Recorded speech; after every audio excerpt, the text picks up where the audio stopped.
Hi guys! Hi guys! Another TCL product here. Yay! Another TCL product here! Okay, so last time, pinakita namin sa inyo yung one of their smartphone, the TCL 10-5G.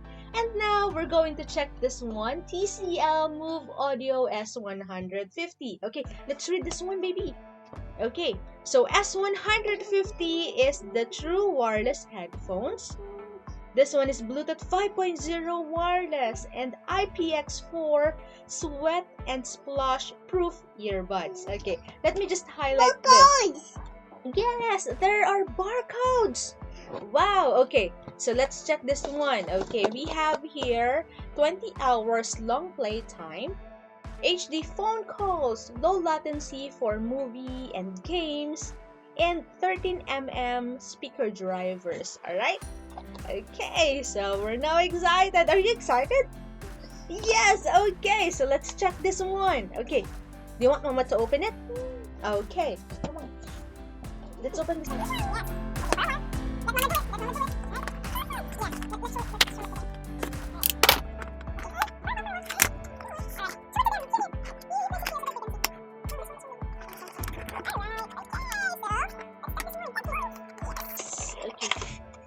Wow, this is so nice. Show it to them. Come on, come on.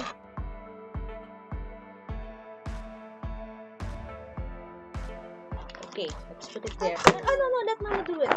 Okay. Okay, so there. Alright, so we have here the unit. Okay, so yung pinakang case ng TCL earbuds natin. And then, okay, ano pa yung nasa box? Okay, so product guide. Okay, so we have here the instructions. Yes. So we have the instructions. Oh, do you want to read the instructions? Let's show it to them. Come on, come on. Okay, let's open. Wow! There are the earbuds.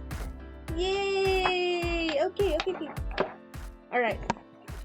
Ayun, nag-blink siya. Wow, galing! Yes, galing! Okay, so nag-blink naman. Yan, nag-blink siya. So, okay na yan. Your baby light. Oh, let's put it back. Look, baby. Put it back. Nag-i-snap siya. So, meron siyang magnet. Okay, so, nag-i-snap siya dun sa case. Ayan. So, yan, diba? Ang ganda lang niya kasi hindi siya nalalaglag. Okay, kasi may magnet siya dito. Okay. Yan. So, nag-blink naman. So, that's good to go. Okay, sabi naman niya is, if hindi nag-blink, diba, i-charge natin ng 10 minutes. So, since nag-blink, okay na yan. You're stuck for a while. Okay. Okay, guys, so i-connect na natin itong ating earbuds. Alright?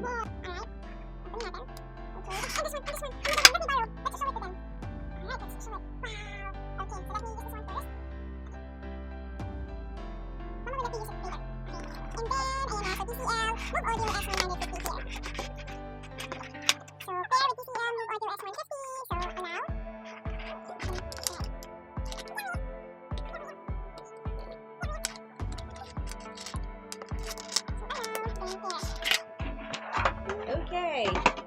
100% battery. Okay. So na guys, ipakita ko lang sa inyo is yung touch control ng earbuds natin. Okay. Doon sa pag-play, pag-pause, and pag-go to the next or previous songs natin. Okay. So here sa YouTube Music, okay. So nakapapansin nyo, naka-pause siya. So I'll just have to double tap dito sa right ear natin, yung nakakonect na earbuds natin. We just have to double tap this area. Okay. So there, as you can see, nag-play na siya. Okay? And then, kung gusto natin i-pause, again, you just have to double tap yung nakakabit sa right ear natin. Okay, so nag-pause na siya. Okay, so, sa pagpa-pause and play, hindi yung left yung gagamitin natin ha, or yung i-double tap. Kasi once na nag-double tap tayo, okay, so ang lalabas dyan is si Google Assistant. Okay, so let me just remove this one. And then, if you want to go to the next song, all you have to do is to tap this one. Okay? Hold. And then, release once na nag-next na siya. Okay? So, andyan na siya sa next song natin. Okay? Kung gusto naman natin siyang ibalik dun sa previous, all you have to do, okay, ads pa pala doon. Okay, so ads pa pala yun. So, nag-next song na din siya. So, yung next song lang natin, merong ads. Okay. to go back sa previous song, all you have to do is dun sa left ear naman natin, you just have to tap hold, and then pag nag-next na, so you just have to, pag nag-previous na, so you just have to release. Diba yun yung naunang natin? Okay, let's just move on again to the next song. So we just have sa right ear, tap, hold, and then pag nasa next na, you just have to release. Okay, so ganun lang naman siya kasimpleng gamitin. So now guys, pakita ko naman sa inyo paano naman natin gagamitan yung touch control sa earbuds para dun sa pag-answer and pag-end ng call. Okay, so here. So as you can see, may incoming call na. Okay, so here, okay, yung left, yung piece na nakakabit sa left ear natin, all you have to do is to double tap to answer this call. Okay, let's try this one. There. Okay, and if you want to end this call na, okay, all we have to do is to tap itong nasa right ear natin. Then, i-hold lang natin until sa mag-end call siya. Okay, let's try this one. Alright. And then, guys, kung gusto natin na gamitan na isa lang dun sa dalawa, okay, pwede din. Okay, so for example, left or right, pwede. Okay, so for example, gamitin lang natin is itong right piece. Okay, so balik ko muna ito. Okay, kung gusto natin gamitin is yung right piece lang ng earbuds natin. So yung mga touch controls niya, pareho pa din halos for the play, pause, and for the next, diba, the next control para dun sa particular songs or dun sa video na piniplay natin. And then, ang wala lang sa kanya, wala tayong touch control for the Google Assistant para lumabas siya, and for the previous control, wala din. And then, for the calls, same pa din. Kasi yung control, pwede natin gamitan dito lang sa isang piece ng earbuds natin. Okay, so let me just show you kahit na sa calls na lang. Alright? So let me just call. Okay, so to answer the call, all you have to do is to double tap again.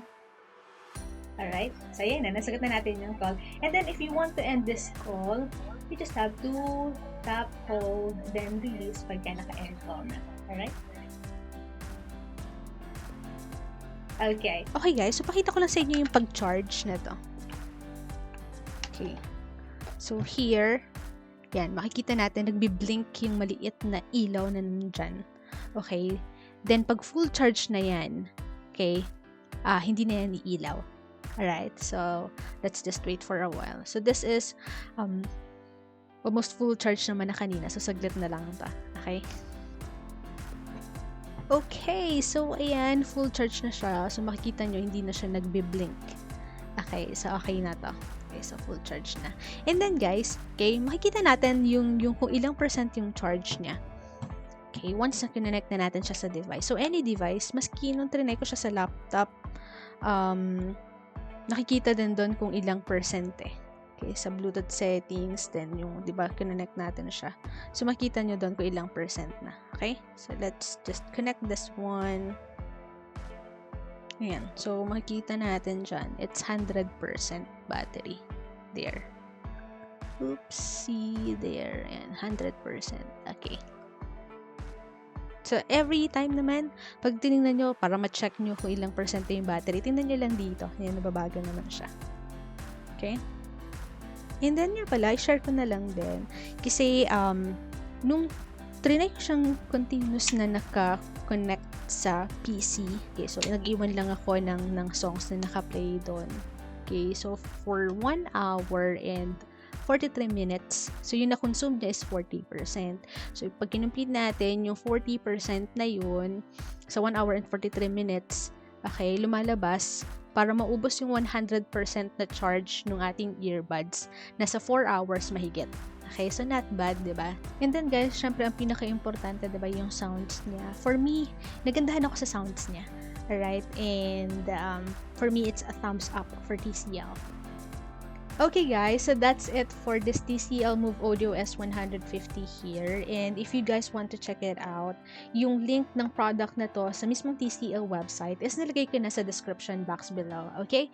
So if you guys do like this video, don't forget to hit the like button below. And kung hindi ka pa nakasubscribe, click subscribe as well. Thank you!